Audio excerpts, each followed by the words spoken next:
Buenos días, ¿qué tal? Bueno, vamos a presentar el módulo de teóricos número 13, que se denomina Grupo, Instituciones y Espacio Público, y que muestra diferentes intervenciones grupales que se pueden hacer o que se están haciendo en este momento. El- Nosotros ya venimos viendo diferentes formas de aplicación de las técnicas grupales.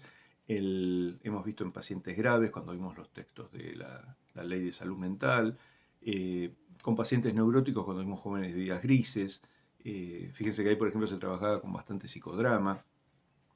El- Hemos visto los talleres en la comunidad que se hizo con el programa de extensión, esos talleres de mujeres que trabajan con muñecas. Es decir, que ustedes van a ver una cantidad de abordajes grupales distintos. En este momento, por ejemplo, uno de los textos que nosotros habíamos trabajado, que era el de los servicios de hospital, fíjense que en un momento como el de la crisis del COVID-19, todo el personal de sanidad está sometido a una presión y a un estrés muy importante, y esos grupos son fundamentales para preservarse y cuidarse unos con otros. En muchos países se utilizan este tipo de trabajo grupal con personal de bomberos, de emergencias, de rescatistas, es decir, porque ese charlar entre todos, entre pares, permite no solamente como un control de si uno está dispuesto, está disponible, está apto para el trabajo, sino también el poder hablar de lo que ha pasado es una forma muy saludable de procesar cosas que por ahí a veces son terribles, ¿no? Entonces, estos abordajes que se han hecho en hospitales, en servicios, constituyen un modelo a reproducir de mucho valor. Bueno, nosotros vamos a trabajar esta vuelta con discapacidad, lo va a trabajar Norberto Masolini, que es un docente de muchos años de la cátedra, y que trabaja para la UBA en talleres de discapacidad para adultos. Esto fíjense que es interesante, porque mayormente todo el tema de discapacidad, incluso autismo y otro tipo de patologías, se trabaja mucho con chicos. Es decir, cuando el chico está con un déficit en el desarrollo, se busca todo el tiempo como escolarizar y se hace todo mucho trabajo de psicopedagogía, por ejemplo, o de fonoaudiología para lograr que acceda al habla y tenga lectoescritura, ¿entiendes? Todo esto que se hace con los chicos, en algún momento se deja de hacer y el adulto que tiene este tipo de discapacidad queda un poco abandonado. Entonces estos talleres cubren ese espacio y se ocupan de esta población. Este trabajo es muy interesante porque primero nace de un grupo que es de diversas disciplinas. Eh, Uno dice, bueno, es un equipo. Entonces, este equipo podría haber hecho cada uno su propio taller. Un taller de literatura, un taller de radio, un taller de plástica y así. Y sin embargo, no, deciden juntarse y empezar a ir armando un proyecto, un dispositivo que cubre todos estos saberes y estas prácticas y constituye un dispositivo único que funciona como un espacio que favorece la creatividad y la producción de subjetividad de los integrantes del taller.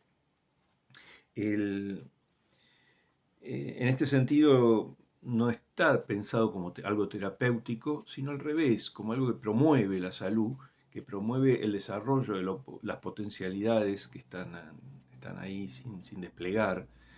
Y un poco el mecanismo es producir un espacio para que las potencialidades grupales advengan, pero también eso genera que los integrantes se vean a sí mismos con su potencialidad y vean que hay mucho por desarrollar y mucho por hacer.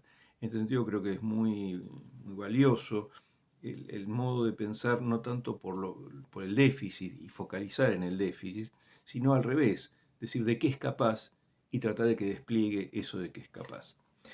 Eh, Dentro de este trabajo, otro aspecto que es sumamente valioso es el trabajo de la coordinación, es decir, cómo coordinan estos talleres.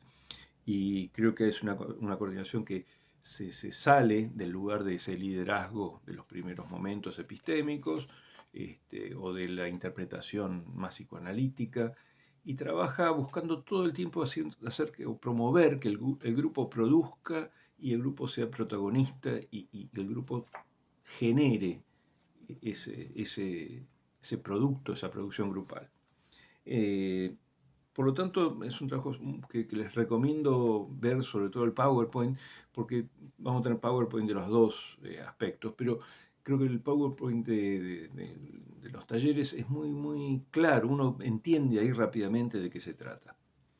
Bueno, respecto al trabajo de deporte que estoy presentando, es un trabajo que es más el resumen de un montón de experiencias, experiencias con diferentes tipos de deportistas, experiencias con diferentes ámbitos, es decir, no es lo mismo trabajar con deportistas amateur que profesionales, o trabajar con federaciones que con pacientes en el consultorio, o en entrenamientos que en competencias, es decir, hay un montón de variaciones dentro de la psicología del deporte que hace que sea un campo muy, muy diverso, realmente es muy diverso. Pero la idea del trabajo está focalizado en dos grandes ejes. Un primer eje es tratar de delimitar qué tiene de particular o qué es lo específico del trabajo en psicología del deporte, es decir, en qué se diferencia de la clínica grupal. Eh, Fíjense, vamos a poner un ejemplo que sea más gráfico. La clínica grupal, uno podría decir, son una serie de sillas, ¿sí? Como la de Alcohólicos Anónimos o los grupos de terapia, y va circulando la palabra y hay una persona que coordina. Esto no pasa, o si hay algo de esto, es muy, muy, una pequeña parte respecto a todo lo que se hace en psicología del deporte. Hay mucho más de otro tipo de intervención. De hecho, hay un concepto que me parece que describe bien nuestro trabajo, que son las microintervenciones. Uno a veces tiene una frase, un gesto, una palabra, una intervención de muy poco tiempo, pero que tiene que ver con la eficacia de hacerlo en el tiempo justo. Eh, el segundo eje es en algún punto contar cómo es este trabajo, qué cosas uno hace, cómo se enfrenta a muchas de las dificultades. Y acá yo creo que esto que hablamos tanto en la cátedra, la caja de herramientas, es fundamental, porque uno enfrenta un problema, a uno le dicen, bueno, por favor, hace algo con esto, y uno tiene que inventar algo para enfrentar ese problema. Y va a tomar mano de todo lo que, el bagaje que uno trae de técnicas y de modos de intervenir. Es decir, no es que se puede uno como ponerse, eh, encerrarse en un marco teórico, sino que ahí lo que nos piden es soluciones, nos piden que podamos hacer algo. Este, bueno, esto es como para que tengan una idea de qué se trata esta clase. Por supuesto va a haber foros donde pueden hacer consultas y va a haber guías de lectura para los dos textos. Son textos bastante cortos y bastante sencillos de leer, es decir, la idea no es tanto hacer un gran desarrollo teórico, sino fundamentalmente contar una experiencia. Un poco están dirigidos a eso. Bueno, nos vemos la próxima semana. Chao.